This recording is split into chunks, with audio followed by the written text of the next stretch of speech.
आता पाहूया कशी सुरू आहे निवडणुकांची रणधुमाळी, त्या संदर्भातल्या टॉप 9 बातम्या।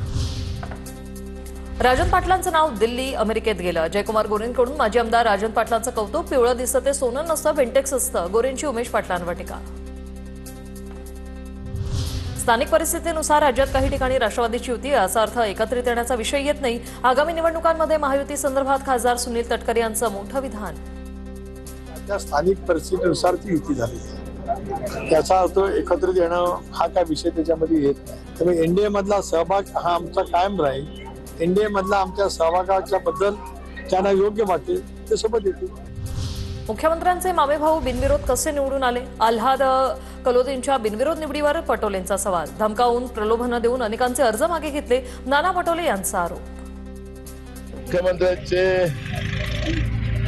मामाचा पोरगा चिखलदऱ्यामध्ये बिनविरोधात ते कसे आले, कसा दबाव आणला गेला, सत्ता पक्षामध्ये बसलेले लोक त्याचा पूर्ण सत्तेचा दुरुपयोग करताना आपण पाहतोय।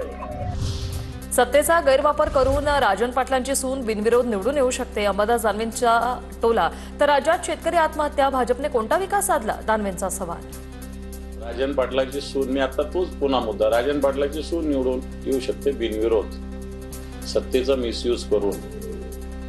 बाकीची काय नाही येऊ शकत हो। आज 7,000 8,000 आत्म्या 2-2.5 वर्षामध्ये, आणि मग कोणता विकास केलेला आहे?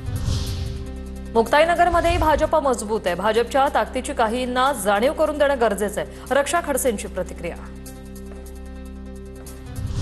सातारा नगरपालिका निवडणुकीत महायुतीतील समन्वय तुटला, तिन्ही पक्षांमध्ये मैत्रीपूर्ण लढत सुरू। भाजपच्या नेत्यांकडून प्रतिसाद न मिळाल्याने युती होऊ शकली नाही, मंत्री शंभूराज देसाई यांचं वक्तव्य।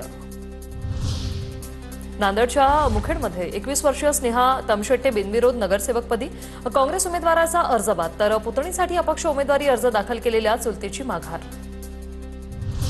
सातारा नगरपालिकेत शिवेंद्रसिंह राजेंचे उमेदवार बाळासाहेब खंदारे बिनविरोध, खंदारेंच्या विरोधातील उमेदवारांनी अर्ज मागे घेतल्याने प्रभाग क्रमांक 13 मधून बिनविरोध निवड।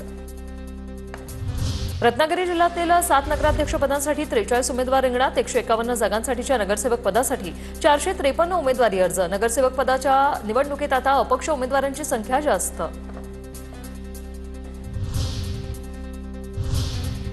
आता पाहूया स्थानिक निवडणुकांचा कसा धुरळा उडतोय, त्या संदर्भातल्या टॉप 9 बातम्या। शिर्डीत नगर परिषद निवडणूक प्रचारादरम्यान शिंदेच्या पदाधिकाऱ्याकडून अपक्ष उमेदवाराला मारहाण झाल्याचा आरोप। शिर्डी शहरातील प्रभाग क्रमांक 7 मध्ये प्रचारादरम्यान ही घटना घडल्याचा आरोप। मुंबईच्या मागाठाण्यात शिंदेच्या शिवसेनेला महापालिका निवडणुकांच्या पार्श्वभूमीवर मोठा धक्का। शिंदे सेनेच्या कार्यकर्त्यांचा मातोश्री निवासानी उद्धव ठाकरेंच्या उपस्थितीत पक्षप्रवेश।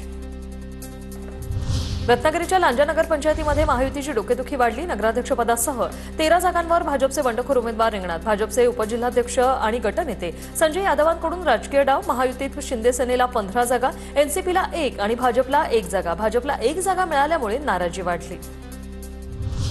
लातूरमधील उदगीर नगरपालिका निवडणुकीत एमआयएम पुन्हा आक्रमक। एमआयएमने 40 पैकी 26 जागेवर उमेदवार दिले। उदगीरमधील काँग्रेस भाजपची बी टीम, एमआयएमचा आरोप। बीडच्या परळीमधील पवारांच्या राष्ट्रवादीचे नगराध्यक्ष पदाचे उमेदवार दीपक देशमुखांनी घेतली मनोज जरांगेंची भेट। परळीत अजितदादा नाही तर मुख्यमंत्रीही आणले तरी आम्ही मागे हटणार नाही, दीपक देशमुख यांची प्रतिक्रिया। नाशिक जिल्ह्यातील राजकीय वातावरण तापलं, नगराध्यक्ष पदासाठी तब्बल 56 उमेदवार रिंगणात, तर नगरसेवक पदासाठी 1028 उमेदवार निवडणुकीच्या रिंगणात। महायुतीतीलच पक्ष एकमेकांसमोर उभे असल्यानं लढत चुरशीची होण्याची शक्यता। चिपळूण नगराध्यक्ष पदाच्या निवडणुकीत काँग्रेसच्या उमेदवाराचा नवा ट्विस्ट। शिंदेच्या शिवसेनेचे नेते सक्रिय असलेले सुधीर शिंदेना काँग्रेसकडून उमेदवारी, शिंदे गटाने उमेदवारी देण्याचा शब्द न पाळल्याने सुधीर शिंदेने अपक्ष लढण्याचा निर्णय घेतला होता। रायगडच्या महाडमध्ये राष्ट्रवादी काँग्रेसला धक्का, जगताप कुटुंबियांची साथ सोडून अनेक कार्यकर्त्यांचा एकनाथ शिंदे यांच्या शिवसेनेत प्रवेश। वाशीमध्ये भाजपच्या अभियंता सेलच्या धनंजय घुगेंना मिळालेली उमेदवारी दिली दुसऱ्याला। धनंजय घुगेंनी शहरात लावले बॅनर, पक्षनिष्ठा सिद्ध करण्याची संधी देणाऱ्यांचे बॅनर लावून मानले आभार। आता पाहूया कसा सुरू आहे स्थानिक निवडणुकांचा संग्राम, त्या संदर्भातल्या टॉप 9 बातम्या। जळगावच्या शेंद्रुणी नगरपंचायतीचे शिंदेच्या शिवसेनेचे उमेदवार परतले। शिंदे सेनेचे उमेदवार अज्ञास्थळी गेले होते। उमेदवारी अर्ज माघार घेण्याची मुदत संपल्यानंतर हे उमेदवार परतले। पंढरपूर नगर परिषद निवडणुकीत भाजपकडून सासू आणि सुनेला उमेदवारी. नगराध्यक्षपदासाठी सासू श्यामल शिरसाट तर नगरसेवक पदासाठी सून प्रतीक्षा शिरसाट निवडणुकीच्या रिंगणात.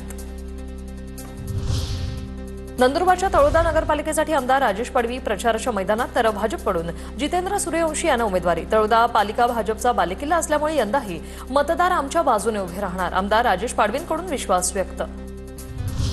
नाशिक जिल्ह्यातील राजकीय वातावरण तापलं. नगराध्यक्षपदासाठी तब्बल 56 उमेदवार रिंगणात तर नगरसेवक पदासाठी 1028 उमेदवार निवडणुकीच्या रिंगणात. महायुतीतीलच पक्ष एकमेकांसमोर उभे असल्यानं लढत चुरशीची होण्याची शक्यता. बीडच्या परळी नगर परिषद निवडणुकीसाठी काँग्रेसकडून प्रचाराचा शुभारंभ. गुंडागर्दी, भ्रष्टाचार, मूठमाती करता याकरता निवडणुकीच्या मैदानात आम्ही उतरलो आहोत. प्रचाराविषयी हर्षवर्धन सपकाळ यांचं वक्तव्य.